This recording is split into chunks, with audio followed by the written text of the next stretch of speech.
지금 현재 우리의 가장 급선무는 이재명을 막는 겁니다. 이게 이 정권이 넘어가게 된다면 여러분 상상해 보십시오. 180석이 넘는 입법 권력을 장악하고 저들은 이미 충분히 수많은 전행을 우리 국민들 앞에 보여줘 왔습니다. 수많은 악행을 보여줘 왔습니다. 여기에 더해서 행정권, 행정권까지 그들이 가져가게 된다면 이 나라는 이재명의 나라가 되는 것입니다. 대한민국은 대한민국 국민들의 나라가 아니라 이재명의 나라, 친명의 나라가 될 것입니다. 우리가 그것만큼은 막아야 되지 않겠습니까? 하지만 그것을 막을 수 있는 제도권 안에서의 방법은 2달 뒤로 다가오는 6월 3일 혹은 6월 4일에 치러질 가능성이 높은 대선이 있습니다. 우리가 박근혜 대통령 탄핵 때와 지금은 상당히 분위기가 다릅니다. 박근혜 대통령 탄핵 때에는 사실상 그때 박근혜 대통령 탄핵을 찬성하는 비율이 80%가 넘었고 국민의 당시 새누리당의 지지율은 5%에서 8% 정도를 왔다 갔다 했기 때문에 그 상태에서 대선을 치르는 것은 사실상 무의미했습니다. 하지만 지금은 다릅니다. 저를 비롯한 수많은 2030 세대가 남녀 할 것 없이 윤석열 대통령을 여전히 지지하고 있고 여전히 보수적 입장을 유지하고 있습니다. 그리고 더 많은 퍼센트의 국민들은 심지어 우리가 중도층이라고 부르는 사람들은 이재명에 대해서 상당한 거부감을 가지고 있습니다. 그렇기 때문에 우리가 이재명을 막을 수 있는 가능성이 아예 없는 것은 아니다. 네, 우리가 정말 절치부심하고 이 좌절을 딛고 일어서서 정말 모두가 하나가 돼서 노력을 한다면 이재명을 막을 수 있다라는 말씀을 좀 드리겠습니다. 나 김문기 모른다. 저들을 이길 수 있는 방법을 강구해야 합니다. 자저적으로 이미 다 끝났는데 뭘 어떻게 하겠다라는 거냐. 국민의힘에 사람이 없다. 뭐 어쩔 수 없다.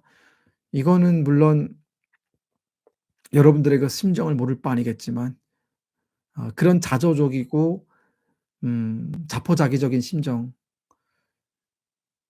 그것만 가지고는 이재명 대표를 막을 수 없습니다. 이제는 정말 현실적으로 눈앞에 다가온 위협입니다. 이제 정말 2달 뒤면 우리는 이재명 총통 시대, 이재명 대통령 시대, 이재명 독재자 시대를 맞이해야 될지도 모릅니다. 그때 가서 후회하겠습니까? 지금 뭐라도 할 수 있는 것이 남아있을 때, 적어도 2달의 시간이 남아있을 때 뭐라도 해야 되지 않겠습니까? 저는 그렇게 생각합니다. 이준석 의원은 개혁신당의 대선 후보죠. 대선 개혁신당에서 대선 후보로 나왔고 본인이 독자적인 행보로 대선에서 이길 수 있다라고 여러 차례 공언을 했으니 저는 이준석 의원이 그 약속을 꼭 지키길 바랍니다. 그 이상의 평가는 없습니다. 우리 당 사람도 아니고요. 이재명이 독재자라고 생각하는 이유는 현재 민주당의 행태를 보면 우리가 알 수 있습니다. 독재자냐 독재자가 아니냐는 이걸로 판가름 됩니다. 자, 여러분 국민의힘 안을 보면 윤석열 대통령이 독재자입니까? 아니죠. 왜 그렇겠습니까? 국민의힘에는 홍준표 대표도 있고요. 오세훈 서울시장도 있습니다. 다 대권 후보들이고 잠룡들이고 자기들의 세력을 가지고 있습니다. 그렇죠? 한동훈 대표도 여전히 친한계 세력이 남아 있습니다. 친윤도 있고 친한도 있고 친홍도 있고 두루두루 대권 주자를 분리되는 사람들이 다 있으면서 각자의 목소리를 또 각자의 지분을 가지고 있습니다. 견제와 균형이 이루어지는 집단입니다. 자, 이재명의 더불어민주당은 어떻습니까? 이재명 대표 이외에 대권 후보가 있습니까? 김부겸이요? 김부겸이 대권 후보입니까? 지금 김부겸이 한마디 제대로 얘기를 할 수 있습니까? 지금 이재명 대표에게 반기를 들 수 있는 정치인, 용자가 민주당에 남아 있습니까? 이재명 대표 공천 어떻게 했습니까? 친명계, 즉 더민주혁신회의라는 원외 친명 집단을 앞세워서 비명계를 거의 학살하다시피 모조리 쫓아냈습니다. 한 번에 학살이 되지 않을 때는 2번, 3번을 죽였습니다. 박영진 의원 같은 경우에는 이재명 대표가 당대표 경선 때 박영진 같은 사람, 즉 본인에게 반대했던 사람도 공천을 아무 탈 없이 받을 수 있는 당을 만들겠다라고 약속을 해놓고 박영진 의원은 3번 연속 공천에서 탈락시켰습니다. 임종석 그 전 비서실장도 결국은 친문계라는 이유로 여러 번 학살을 시켰죠. 지금 이재명 대표가 공천을 하고 나서의 더불어민주당 그 안에서 이재명 대표에게 반대하는 단 한마디의 말이라도 할 수 있습니까? 못하죠. 박찬대 원내대표는 이재명 코딱지나 파주고 있습니다. 이게 거짓말입니까? 진짜예요. 이재명 대표의 그 심기를 거스르지 않기 위해서 최민희 의원은 동료 의원들한테 뭐라고 합니까? 머리를 들지 말아라. 혹시라도 이때다 기회다라고 생각을 해서 반명의 움직임을 가져간다면 모조리 죽여버리겠다고 얘기를 했습니다. 물론 생명을 앗아간다는 뜻은 아니겠죠. 하지만 그게 동료 의원한테 할 수 있는 얘기입니까? 이재명의 전위부대, 홍위부대들이 지금 민주당 도처에 깔려 있습니다. 그리고 반명의 움직임 조금이라도 가져가면 개딸들 동원해서 거의 테러하다시피 매장을 하고 있습니다. 자, 그게 무슨 어느 곳에서 우리가 민주적이다라고 볼 수 있는 대목이 있는 겁니까? 어느 지점에서 우리가 이재명은 독재자다 아니다라고 평가를 할 수 있는 겁니까? 그게 독재입니다. 북한의 김정은과 뭐가 다릅니까? 조선노동당과 뭐가 다릅니까? 다른 게 하나도 없어요. 반대를 용인하지 않는 것, 그리고 반대편에 어떠한 세력도 남겨두지 않는 것, 오직 이재명에 대한 찬양만 들리게 하는 것. 자, 이재명 대표 2심 선고가 나오던 날 여러분 기억하실 겁니다. 당시 산불이 나서 정말 경북도 전체가 불에 타고 있던 시기였는데 더불어민주당의 의원들은 다 어디로 달려갔습니까? 이재명 대표 2심 선고가 열리는 재판장으로 우르르 달려가서 마치 조폭의 그 두목이 나오는 걸 기다린 듯이 일렬로 쭉 도배를 해서 90도 인사를 박습니다. 그게 어디 더 민주적인 정당의 모습입니까? 우리가 그걸 보고 자식들한테 이것이 바로 민주주의다라고 가르칠 수 있습니까? 더불어민주당에는 민주가 없어요. 국민의힘에는 힘이 없고요. 원희룡 전 장관에 대한 얘기도 나오고 한독수 국무총리에 대한 얘기도 나오네요. 하지만 한독수 국무총리는 아마 대선에 나오지 못할 겁니다. 왜냐하면 한덕수 국무총리까지 나오게 되면은 지금 이 2달 동안 대한민국을 관리할 수 있는 사람이 없습니다. 지금 대통령 권한대행이고 다음 정권이 들어서기 전까지 2달 동안 권한대행으로서의 아마 역할에 집중하지 않을까라는 생각이 듭니다. 사법부는 더불어민주당 이재명 대표에게만 유리한 판결을 지속적으로 내리고 있습니다. 특히나 사법부 안에 침투해 있는 우리법연구회 출신 판사들, 심각한 좌익 성향의 판사들이 곳곳에서 회방을 놓고 있습니다. 사법 정의를 그들이 무너뜨리고 있습니다. 민주노총.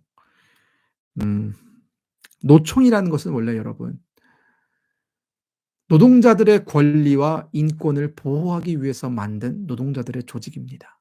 그러면 그들의 임무와 역할은 노동자들의 인권, 권리, 임금 협상 이런 것에 집중되어야 되는 것이 맞습니다. 그것이 본연의 역할과 임무죠.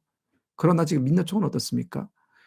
민노총 안에 뿌리 박혀 있는 저 북한의 고정 간첩들, 북한으로부터 지령을 받고 이태원 참사, 세월호 참사 이런 대국가적인 재난이 발생할 때마다 참사가 발생할 때마다 어떻게든 사회를 분열시키고 보수당을 멸망시키기 위해서 거짓 선동을 일삼는 자들이 바로 민노총 안에 있습니다. 노동자들의 인권을 외치는 자들이 왜 반미 구호를 외쳐야 되면 왜 주한미군 나가라, 한미 FTA 반대 이런 것들을 외쳐야 되는 겁니까? 다분히 정치적이고 정략적이고 북한에게 이로운 짓을 하는 저자들이 이제 고개를 들고 다닐 세상이 머지않아 왔습니다. 전교조는 또 어떠합니까? 학생들에게 어렸을 때부터 대한민국, 자유민주주의 대한민국에 대한 거부감을 가르치고 북한 체제를 찬양하고 미화하고 북한의 독재자에 대해서 계몽군주라고 가르치는 자들이 바로 전교조 저자들입니다. 저런 자들이 이제 활개칠 세상이, 저런 자들이 정의가 되고 진리가 되는 세상이 우리 눈앞에 머지않아 있습니다. 180석을 가진 저 거대 야당, 이제 저들이 만들어내는 법안은 우리가 그 어떤 것도 막을 수 없습니다. 국회 증언감정법 하나만 예를 들어 볼까요? 한덕수 권한대행 시절에 거부권을 행사해서 한덕수 권한대행 탄핵이 이루어졌던 법안이었죠. 뭡니까? 국회가 부르는 기업인은 무조건 국회에 출석을 해야 된다.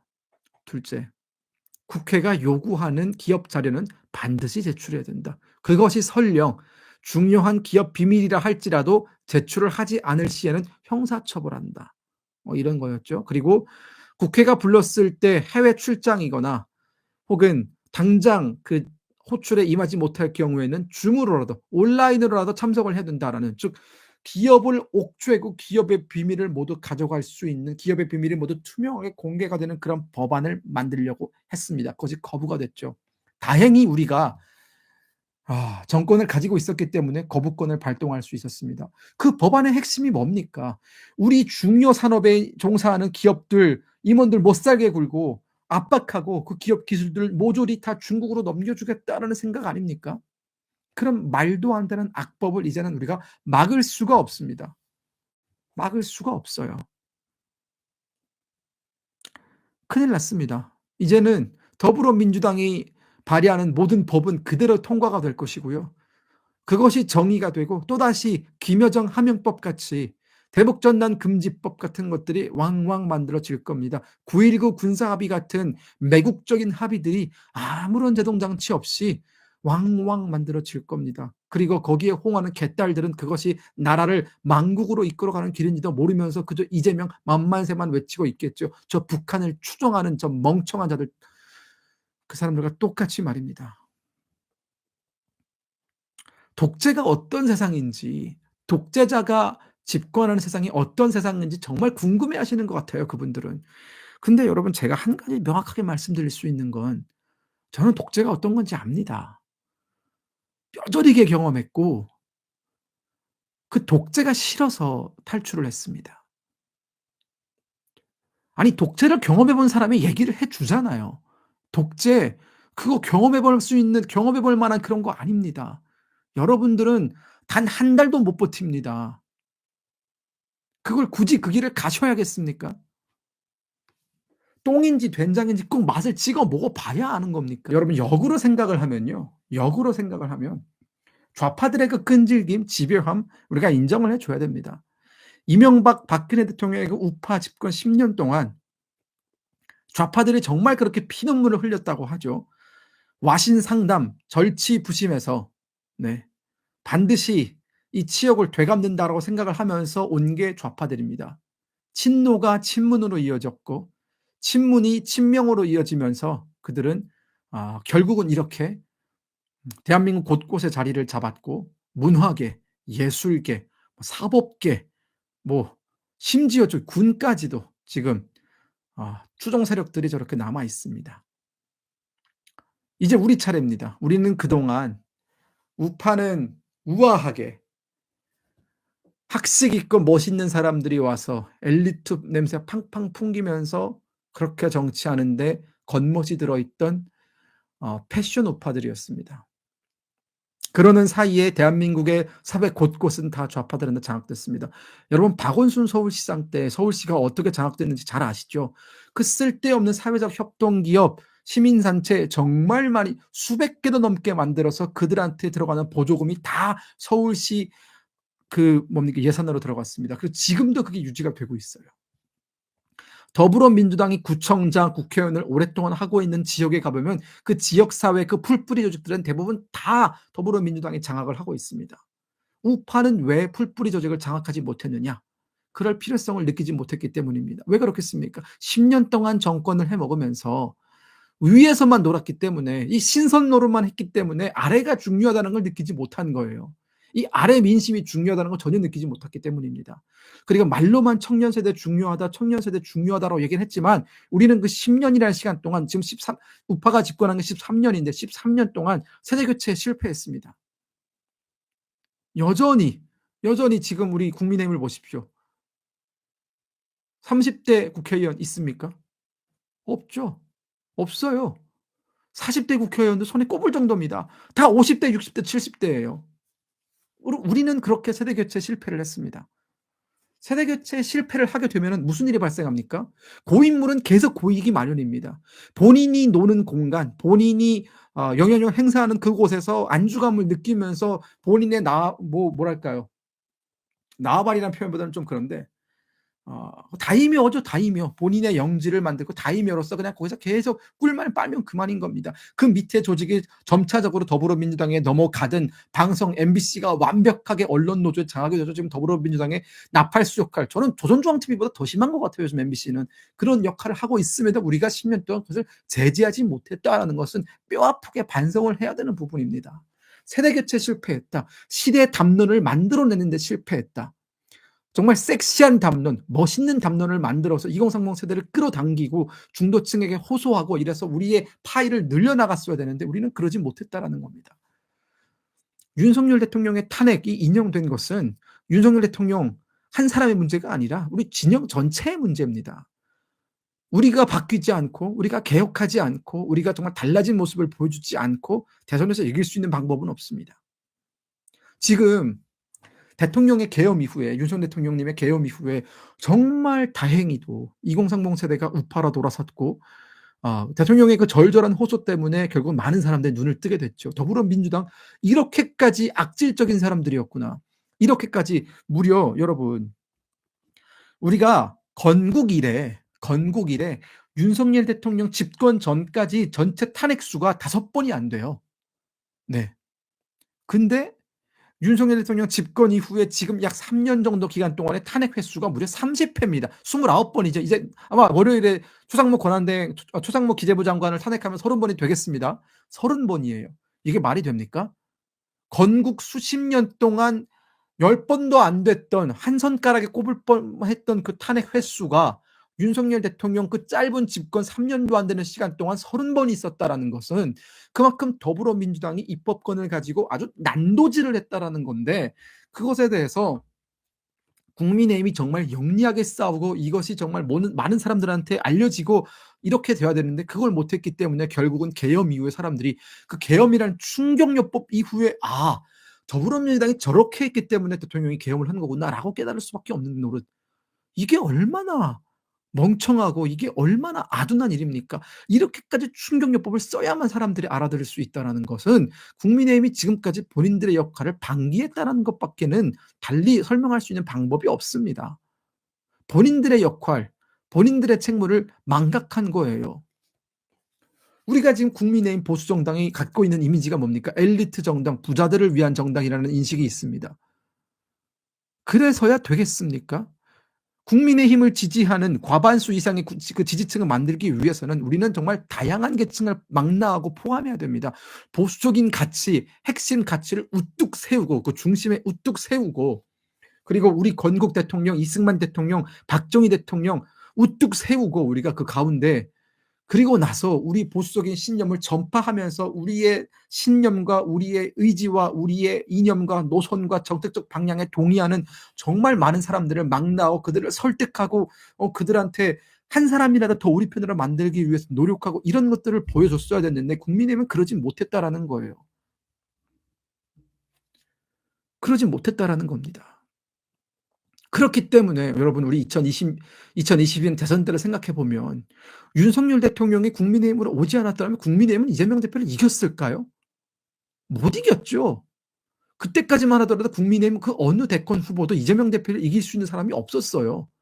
윤석열 후보가 당시 윤석열 전 검찰총장이 정치 선언을 하고 나서 그때부터 이제 치고 올라오면서 저 사람이 이재명을 이길 수 있겠구나. 저 사람이 민주당을 때려잡을 수 있겠구나 하면서 모셔온 사람인 거잖아요. 그만큼 국민의힘은 취약했고 허약했고 본인의 가치를 제대로 세우지도 못했고 본인의 가치를 대변하는 대선 후보 하나 제대로 세우지 못했다라는 겁니다. 그게 지금 4년 동안 여전히 이어졌는데 변한 게 없어요. 그들은. 정말 모두 다 세워놓고 다 회초리를 갈기고 싶다니까요. 뭐 했습니까 그동안.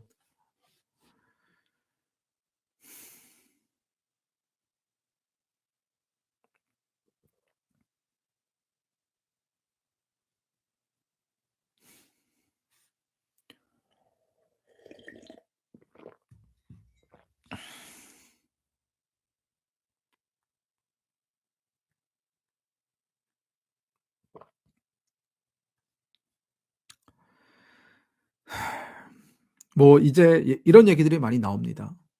모두가 뭉쳐야 된다. 뭐 한동훈 대표가 페이스북에 글을 하나 올렸던데 페이스북을 좀 찾아봐야겠어요. 기가 막혀 가지고.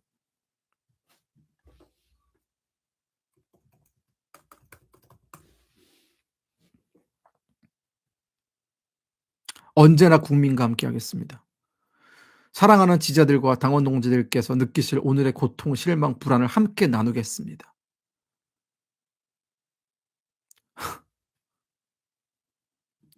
우리가 느끼는 고통과 실망과 절망이 어디서부터 어떻게 시작이 됐는데요. 한동훈 대표와 그 친한계 국회의원들이 민주당이 발의한 탄핵안에 동의를 해 주면서 이 사태가 시작이 된 겁니다. 가해자가 피해자의 고통을 함께 나누겠다라고 하는 이 문법은 도대체 어디 문법입니까? 한동훈 대표 그렇게 여의도 문법 쓰지 않겠다라고 강조하시던 분이니 뭐 이해는 하는데 여의도 문법을 쓰지 않는다 하더라도 적어도 인간적인 문법을 쓰셔야죠. 적어도 도리 있는 문법은 쓰셔야죠. 이게 뭡니까? 본인이 탄핵을 시켜 놓고 그 탄핵에 대해서 고통을 느끼는 사람들과 그 아픔을 같이 나누겠다? 이거 뭐 조롱하는 겁니까? 한동훈 대표 캠프에서 오늘 뭐 "환호성이 터졌다."라는 루머 이거 어떻게 해명하실 겁니까? 앞뒤가 너무 다르잖아요.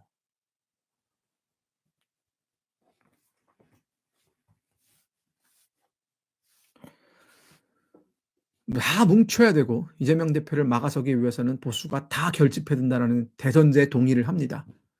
그런데 우리가 다 뭉치기 위해서 필요한 조건이라는 건 있습니다. 한동훈 대표가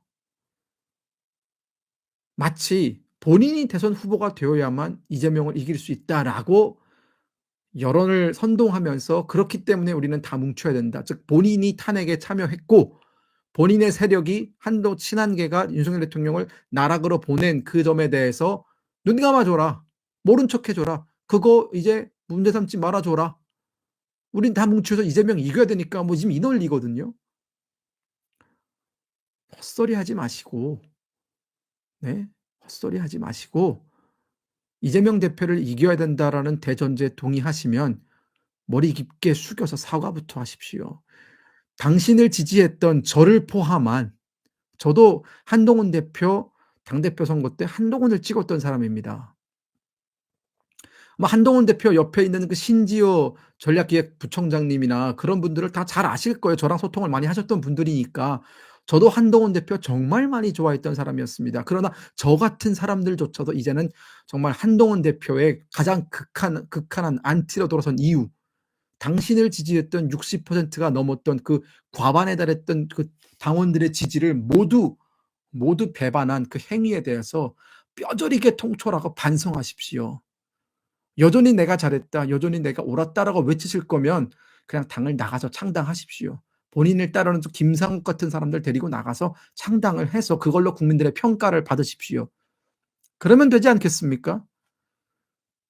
본인들과 뜻이 맞는 사람들끼리 나가서 당을 만들고 주장을 하십시오. "나의 어떤 탄핵은 옳았다. 대통령을 끌어내리는 건 옳았다. 그럼에도 내가 이재명을 막아낼 수 있는 사람이 나를 찍어 달라."라고 국민들한테 한번 읍소 한번 해 보십시오. 얼마나 통할지 봅시다.